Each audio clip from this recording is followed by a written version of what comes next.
Hello friends, എല്ലാവർക്കും നമസ്കാരം. എല്ലാവർക്കും ഞങ്ങളുടെ ചാനൽ വീണാസ് സ്പൈലിലേക്ക് സ്വാഗതം. ഒരു ഞാൻ പറഞ്ഞില്ലേ, ഒരു സെക്കൻഡ് സാറ്റർഡേയും ഫോർത്ത് സാറ്റർഡേയും കിട്ടുമ്പോഴാണ് നമ്മൾ സമാധാനമായിട്ട് വീട്ടിലിങ്ങനെ ഇരിക്കുന്നത്. പക്ഷേ ഞാനങ്ങനെ ആഗ്രഹിച്ചാലും ഒരു കാര്യമില്ല. ഭാര്യയ്ക്കും മോൾക്കും പുറത്തിറങ്ങണം. കാരണം അവരൊരാഴ്ച വീട്ടിലിങ്ങനെ ഇരിക്കുന്നതാണ്. അപ്പോൾ എന്നെ എങ്ങനെയെങ്കിലും പുറത്തേക്ക് ചാടിച്ച് ഞങ്ങളിങ്ങനെ ഓരോ സ്ഥലത്തേക്ക് കറങ്ങാൻ പോകും. അപ്പോൾ ഒരുവിധം സ്ഥലങ്ങളൊക്കെ ഞങ്ങൾ കണ്ടു. ഇവിടെയുള്ള ഗ്യാപ്പ് റോഡും മാട്ടുപ്പെട്ടി റോഡൊക്കെ പോയതാണ് ഞങ്ങൾ 1, 2, 3 പ്രാവശ്യമൊക്കെ. പിന്നെ വേറെ നിവൃത്തിയില്ലല്ലോ, നമുക്ക് അങ്ങനെ കാഴ്ചകൾ കാണാൻ വേറെ സ്ഥലങ്ങളൊന്നും ഇല്ലല്ലോ. അപ്പോൾ പോവാത്ത റൂട്ടൊന്നും ഞാൻ പോയിട്ടുണ്ട്. ഞാൻ എൻ്റെ ഫ്രണ്ട്സിൻ്റെ കൂടെ 2 പേരെ കൂടെ അങ്ങനെ ഈ റൂട്ടൊക്കെ പോയിട്ടുണ്ട്. അപ്പോൾ എനിക്ക് പോയപ്പോൾ ഒരു ഇഷ്ടപ്പെട്ട റൂട്ട് എന്ന് തോന്നുന്നത് നമ്മുടെ ലക്ഷ്മി എസ്റ്റേറ്റ് വഴി ഒരു ഉള്ളിലേക്ക് പോകുന്നുണ്ട്. അത് ആനക്കുളത്തേക്കൊക്കെ പോകുന്നൊരു വഴിയാണ്. വിരിപ്പാറ വെള്ളച്ചാട്ടം അതൊക്കെ പോകുന്ന വഴിയാണ്. ഈ വഴി നോക്കണ്ട, ഈ വഴി ആ വഴിയല്ല, ഈ വഴി സൈലൻ്റ് വാലിക്കുള്ള വഴിയാണ്. അത് എൻ്റെ ഭാര്യ എഡിറ്റിങ്ങിൽ എടുത്ത വീഡിയോ വേസ്റ്റ് ആക്കണ്ടല്ലോ എന്ന് വെച്ചിട്ട് ഇട്ടതാണ് കേട്ടോ. ഇതും അതുപോലെ ആനയൊക്കെ ഇറങ്ങുന്ന ഒരു വഴിയാണ്, അധികം ആരും പോകാത്തതാണ്, ഇത്തിരി ഡേഞ്ചർ വഴിയാണ്. അങ്ങനെ ഞങ്ങൾ ഇന്ന് ലക്ഷ്മി എസ്റ്റേറ്റിലേക്ക് പോകാൻ വഴി കൂടെ ഒരു യാത്ര, ഒരു 45-60 കിലോമീറ്ററുള്ള ഒരു യാത്രയ്ക്ക് ഞങ്ങൾ പ്ലാൻ ചെയ്തു.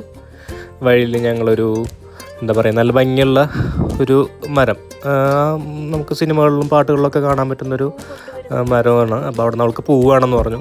അങ്ങനെ ഞാൻ പൂവ് പൊട്ടിച്ച് കൊടുക്കുന്നതാണ്. ഇനി രണ്ടാമത്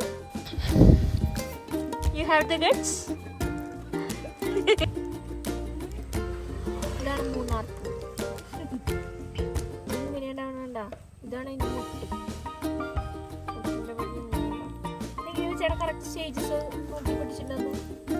അറിയില്ല, എനിക്ക് കിട്ടിയ ഞാൻ പൊട്ടിച്ചു. സ്റ്റേജ് നോക്കിയിട്ടൊന്നറിയാം. ഞങ്ങളവിടെ പോകുമ്പോൾ വേറെ ഇതുപോലെ കോളേജ് പിള്ളേരാണോന്ന് അറിയില്ല, ചെറിയ പിള്ളേരാണ്. അവരവിടെ പൂവൊക്കെ പൊട്ടിച്ച് ഇതുപോലെ തന്നെ ഞങ്ങൾ പൊട്ടിക്കാനായിട്ട് അവരും പൊട്ടിക്കാനൊക്കെ നോക്കുന്നുണ്ടായിരുന്നു. അവരും വീഡിയോസും റീൽസൊക്കെ എടുക്കുന്നുണ്ടായിരുന്നു.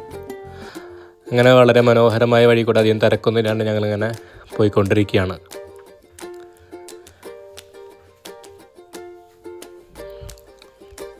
രണ്ട് മൂന്ന് പിള്ളേരെയൊക്കെ കണ്ടു, അവരോടൊക്കെ സംസാരിച്ചു.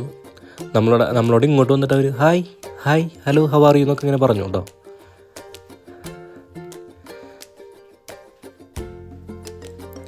എന്നിട്ട് ഞങ്ങളിങ്ങനെ ഒരു ഫോട്ടോ വ്യൂ പോയിന്റിലെത്തി. ഈ സ്ഥലം ഞാൻ മുന്നേ പോയപ്പോൾ നോട്ട് ചെയ്തിട്ടതാണ്. എന്നോട് ഒരു കസ്റ്റമർ പറഞ്ഞിരുന്നു, ഇവിടെ എന്താ പറയുക, നല്ല വ്യൂ കിട്ടുന്ന ഫോട്ടോ ഒക്കെ എടുക്കാൻ പറ്റിയ സ്ഥലമാണെന്ന് പറഞ്ഞു. മുന്നേ പറഞ്ഞിട്ട് ഓർമ്മയുണ്ടെങ്കിലുണ്ട്. അതുകൊണ്ട് ഞാൻ അവിടെ ഇറങ്ങി അവൾ വൈഫിനും മോളെയൊക്കെ വെച്ച് ഫോട്ടോസൊക്കെ എടുത്തു. ഒരു റീലിനുള്ള വെർട്ടിക്കൽ വീഡിയോസൊക്കെ എടുത്തു.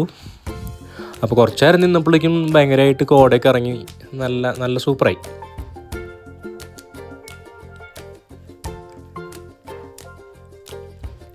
കണ്ടില്ലേ, കോട കണ്ടില്ലേ. ഒരു 10-15 മിനിറ്റ് ഞങ്ങളവിടെ നിന്നു കേട്ടോ. എന്നിട്ട് ഞങ്ങൾ വീണ്ടും പോയി.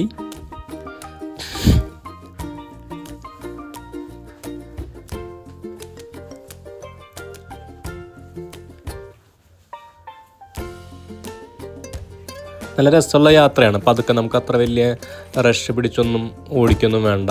വേറെ വണ്ടി, ട്രാഫിക് കാര്യങ്ങൾ അങ്ങനെയൊന്നുമില്ല.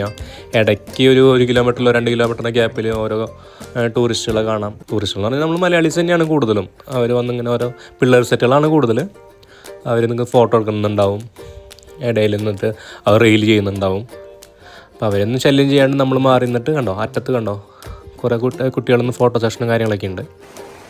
ഇവിടുത്തെ ഈ തേയിലപ്പാടങ്ങൾ ഒരു പ്രത്യേക പ്രത്യേക ഭംഗിയാണ്. എന്താ പറയുക, ഇങ്ങനെ ശരിക്കും ഡിസൈൻ ചെയ്ത് വെച്ചിരിക്കുന്ന പോലെയാണ്. ഞങ്ങളങ്ങനെ പോയി വിരിപ്പാറ ഈ വെള്ളച്ചാട്ടം എന്ന് പറഞ്ഞ സ്ഥലത്തെത്തി. അവിടെ ഫീസൊക്കെ ഉണ്ട് കേട്ടോ, ഉള്ളിലേക്ക് കിടക്കുന്നത്. അവിടെ ഇറങ്ങി കുളിക്കാമെന്നൊക്കെ പറഞ്ഞു. ഇതുപോലെ തന്നെ കസ്റ്റമറാണ് പറഞ്ഞത് അങ്ങനെ ഒരു പ്ലേസ് ഉണ്ട്, പോകാൻ പറ്റിയ സ്ഥലമാണ്, ഇറങ്ങി കുളിക്കാനൊക്കെ. പക്ഷേ ഇത് മഴക്കാലമാണ്. അപ്പോൾ ഞങ്ങൾ ചെന്നപ്പോഴും അവിടെ മഴയുണ്ടായിരുന്നു കേട്ടോ. എത്തിയപ്പോഴാണ് അവിടെ മഴ പെയ്തത്. അപ്പോൾ ഞങ്ങൾ ഇറങ്ങുന്ന സമയത്ത് നല്ല മഴയായിരുന്നു. അതുകൊണ്ട് ഇത്തിരി സ്ലിപ്പറി ആയിരുന്നു. കെയർ ചെയ്തിട്ടാണ് നടന്നത്. 60 രൂപയാണ് ഒരാൾക്ക് അവിടെ, അഡൽട്ടിന് ഒരാൾക്ക് എൻട്രി ഫീസ് വരുന്നത്. അങ്ങനെ ഞങ്ങൾ അവിടേക്ക് ഇറങ്ങി.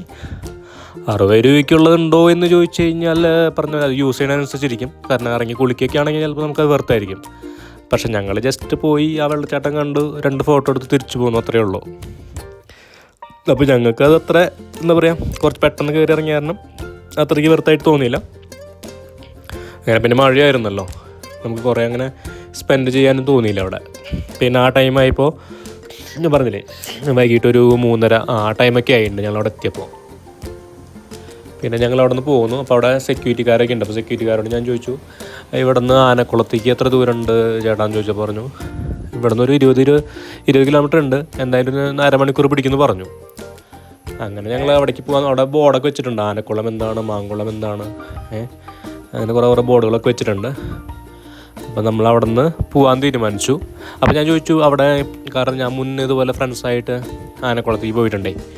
അപ്പോൾ അവിടെ അന്ന് ഞങ്ങൾ ഒരു 2 മണിക്കൂർ വെയിറ്റ് ചെയ്തിട്ടും ആനയൊന്നും കാണാൻ പറ്റിയില്ല.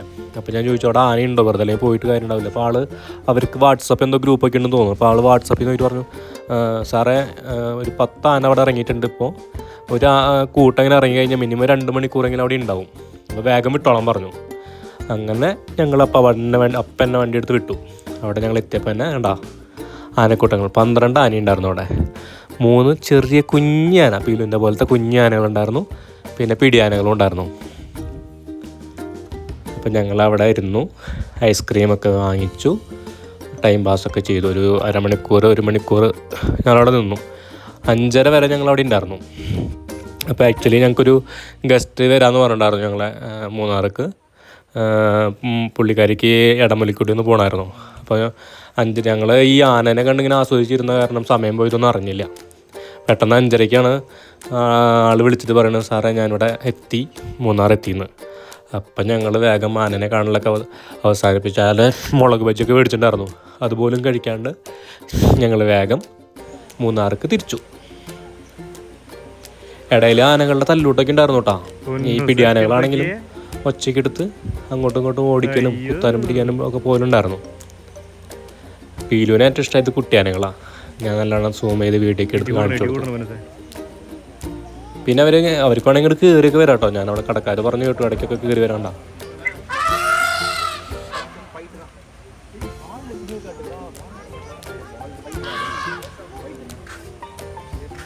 രണ്ടാനകൾ കുത്തൂടാൻ പോയതാ പിടിയാനകളെ.